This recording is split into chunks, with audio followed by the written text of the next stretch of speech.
సరళ డివోషనల్ వర్డ్కు స్వాగతం. ఈరోజు మనం శ్రీలలిత సహస్రనామ స్తోత్రము నామాల భావంలో నుండి 48వ శ్లోకంలోని నామాల యొక్క భావం తెలుసుకుందాం.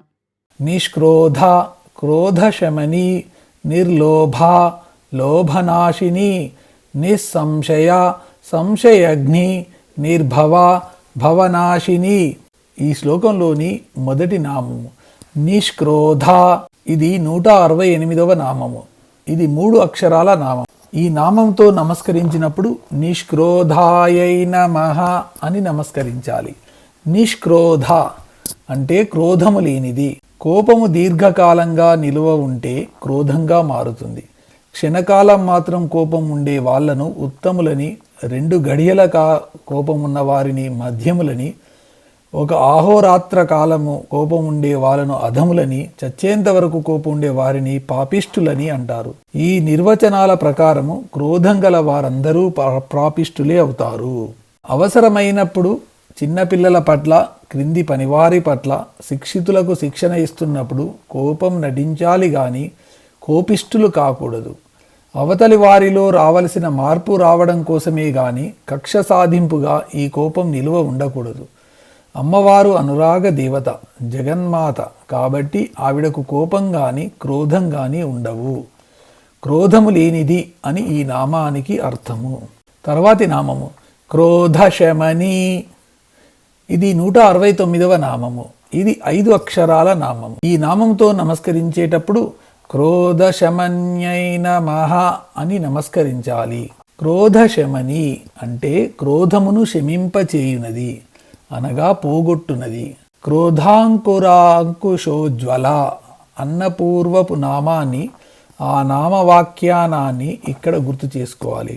పేరుకుపోయిన కోపంతో క్రోధంలో ఊపిరాడకుండా ఉండేవాళ్ళు మళ్ళీ సవ్యంగా ఊపిరి పీల్చుకునేట్లుగా వారి క్రోధాన్ని శమింపచేసి, ఇక అలాంటి క్రోధము ముందు ముందు రాకుండా వారిని అనుగ్రహించేది అమ్మవారు. ప్రేమతో ఎలాంటి కర్కశత్వాన్నైనా కనికరంగా మార్చగల కారుణ్య రాశి, సౌజన్యమూర్తి ఈ అమ్మవారు. క్రోధాన్ని పోగొట్టునది అని ఈ నామానికి అర్థము. తర్వాతి నామము నిర్లోభ. ఇది 170వ నామము. ఇది 3 అక్షరాల నామము. ఈ నామంతో నమస్కరించేటప్పుడు నిర్లోభాయై నమః అని నమస్కరించాలి. నిర్లోభ అంటే లోభము లేనిది. పెట్టే గుణము లేకుండా కూడబెట్టుకోవడమే ఉండే లక్షణాన్ని లోభము అంటారు.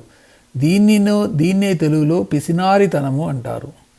ఈ లోభం ఉన్న వాళ్ళు ఇతరులకు పెట్టకపోవడమే కాదు, తాము కూడా తమకున్న దాన్ని అనుభవించరు. వీలైనంత వరకు ఇతరుల సొమ్ముతో పబ్బం గడిపేసుకోవాలని ప్రయత్నిస్తూ ఉంటారు. తమ కోరిక తీరడం కోసము పరాయి వాడిదేమన్నా కోరేవారికి ఏదీ అక్కరకు రాదని గుర్తుపెట్టుకోవాలి. తమని తమకు సంబంధించిన దాన్ని పెట్టుబడి పెట్టుకొని తమ కోరికలను తీర్చుకోవడమే సాధకుల లక్షణము. లోభానికి వ్యతిరేక గుణము త్యాగము. అమ్మవారు తనకంటూ ప్రత్యేకమైన అస్తిత్వము లేకుండా ఈ సమస్త ప్రపంచంగా మారిపోయి మనందరికీ ఒక జీవితాన్ని, జీవన మాధుర్యాన్ని చవిచూపిస్తోందంటే ఆ అమ్మవారికి ఉండే గుణం అంతా త్యాగమే కదా. లోభం ఎక్కడ ఉంటుంది? లోభ గుణము ఏమాత్రము లేనిది అని ఈ నామానికి అర్థము. తర్వాతి నామము లోభనాశిని. ఇది 171వ నామము. ఇది 5 అక్షరాల నామము. ఈ నామంతో నమస్కరించేటప్పుడు లోభనాశిన్యై నమః అని నమస్కరించాలి.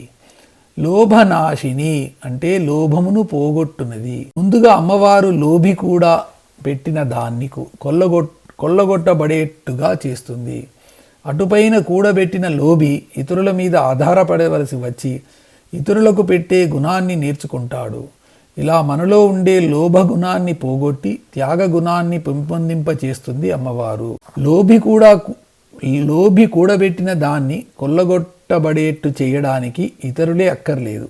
ఇందుకు పూర్తిగా వ్యతిరేకంగా దుబారా చేసే జల్సరాయులను లేదా త్యాగగుణం బాగా ఉండే కొడుకుల్ని వాడికి పుట్టిస్తే చాలు. లోభగుణాన్ని పోగొట్టునది అని ఈ నామానికి అర్థము. తర్వాతి నామము నిస్సంశయ. ఇది 172వ నామము. ఇది 4 అక్షరాల నామము. ఈ నామంతో అమ్మవారికి నమస్కరించేటప్పుడు నిస్సంశయాయై నమః అని నమస్కరించాలి. నిస్సంశయ అంటే సందేహములు సంశయములు లేనిది. చాలామందికి ఆశయాలు లేకపోయినా సంశయాలు ఉంటాయి. ఈ సంశయాలు కొన్ని బాహ్య రంగపరమైనవి అయితే కొన్ని అంతరంగపరమైనవి. ఈ రెండు రంగాలకు సమన్వయం కుదుర్చుకోలేకపోవడం వలన మరికొన్ని కొత్త సంశయాలు వస్తాయి. సాధారణంగా మనం దేన్ని పూర్తిగా నమ్మనూ లేము, నమ్మకుండా ఉండనూ లేము. ఇలాంటి స్థితిలో సంశయాలు మరీ పెరుగుతాయి. సంపూర్ణ జ్ఞానం ఉంటే గాని ఇలాంటి సంశయాలు రాకుండా ఉండవు. సంపూర్ణ జ్ఞానమే అమ్మవారుగా రూపం దాల్చింది కాబట్టి ఏ విధమైన సంశయాలు ఉండనిదే అమ్మవారు. ఏ విధమైన సంశయాలు లేనిది అని ఈ నామానికి అర్థము. తర్వాతి నామము సంశయగ్ని. ఇది 173వ నామము. ఇది 4 అక్షరాల నామము. ఈ నామంతో నమస్కరించేటప్పుడు సంశయజ్ఞై నమః అని నమస్కరించాలి. సంశయగ్ని అంటే సంశయములను పోగొట్టునది. సంశయాత్మ వినశ్యతి అని గీతాచార్యుని ఉపదేశము. సంశయాలున్నవాడు సద్గతిని పొందలేడు.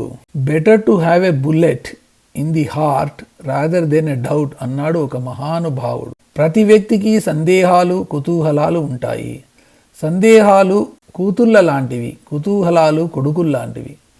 కూతుళ్లను ఎప్పటికైనా మన దగ్గర నుండి పంపించి వేయాల్సిందే. సమాధానం అనే అల్లుడి వల్లనే ఇది పరిష్కరించబడుతుంది. ఆ సమాధానం అనే అల్లుడు సరి అయిన సంపద లేనివాడైతే సందేహం అనే కూతురు మళ్ళీ మన ఇంటికే వస్తుంది. అలా జరగకుండా ఉండాలంటే మంచి సంపద గల అల్లునికే అప్పజెప్పాలి. అలాంటి మంచి సంపద గల సమాధానం అనే అల్లుణ్ణి ఇచ్చి సందేహం అనే కూతురు మన దగ్గరకు తిరోగమనం చేయకుండా చేస్తుంది అమ్మవారు. సద్విషయాలు తెలుసుకోవడానికి కావలసిన కుతూహలం అనే కొడుకును మాత్రం మన దగ్గరే ఉంచుతుంది. సందేహంలోని దేహము పదార్థ సంబంధమైన స్త్రీయత్వాన్ని తెలియజేస్తుంది.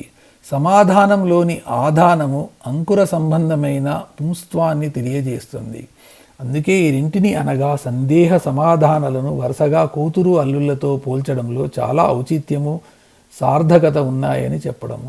జ్ఞాన విద్యుత్ ప్రసారంలో మన సంశయాలు అనే అవిద్యుద్వాహకాలు పరిష్కరింపబడి ప్రక్షాళనమవ్వాలంటే మన బుద్ధి అనే ఉత్తమ విద్యుద్వాహకాన్ని జ్ఞాననిధి అయిన అమ్మవారితో సంధానం చేసుకోవాలి. అప్పుడు ఈ సంశయం తీరుతుందంటావా లేదా తీరుస్తుందంటారా అనే సందేహాన్ని ముందు తీరుస్తుంది అమ్మవారు.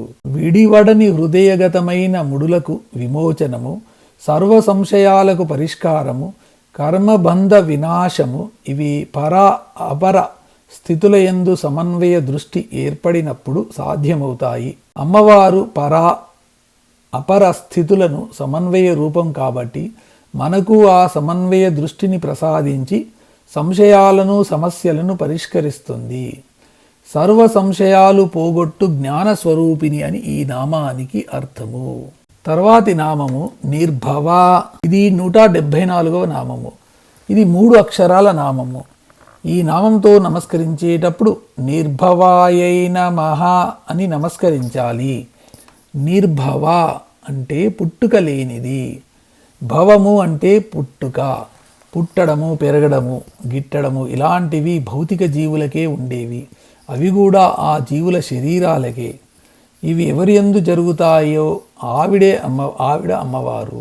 ఆవిడ కళ్ళు తెరిస్తే ఈ జగత్తు ఉద్భవిస్తుంది, కళ్ళు మూస్తే ఈ జగత్తు ఉపశమనింపబడుతుంది. కాబట్టి ఆవిడ అన్ని సమయాల్లోనూ సాక్షీభూతురాలుగా ఉంటుంది. అందుకని అమ్మవారు నిర్భవ అని చెప్పబడింది. పుట్టుక లేనిది అని ఈ నామానికి అర్థము. ఈ శ్లోకంలోని చివరి నామము భవనాశిని. ఇది 175వ నామము. ఇది 5 అక్షరాల నామము. ఈ నామంతో నమస్కరించేటప్పుడు భవనాశిన్యై నమః అని నమస్కరించాలి. భవనాశిని అంటే పుట్టుకకు సంబంధించిన సంసార బంధ క్లేశములు లేకుండా చేయునది. పుట్టడము అంటే భౌతిక జీవులకు శరీరం ఏర్పడము అని అర్థం. శరీరము పుట్టనంత వరకే గాని పుట్టిన తర్వాత 1,00,000 బాధలు బంధాలు పుట్టుకొస్తాయి, మార్పులు నెట్టుకొస్తాయి. ఆత్మజ్ఞానము కలగనంత వరకు బంధాలు పుట్టుక రావడాలు, మార్పులు నెట్టుక రావడాలు మనకే అనుకుంటాము. కల నుండి మెలకువ వస్తే కలలోని బాధలన్నీ ఒక్కసారి పటాపంచలైనట్లు ఆత్మదర్శనంతో అన్నీ సమసిపోతాయి.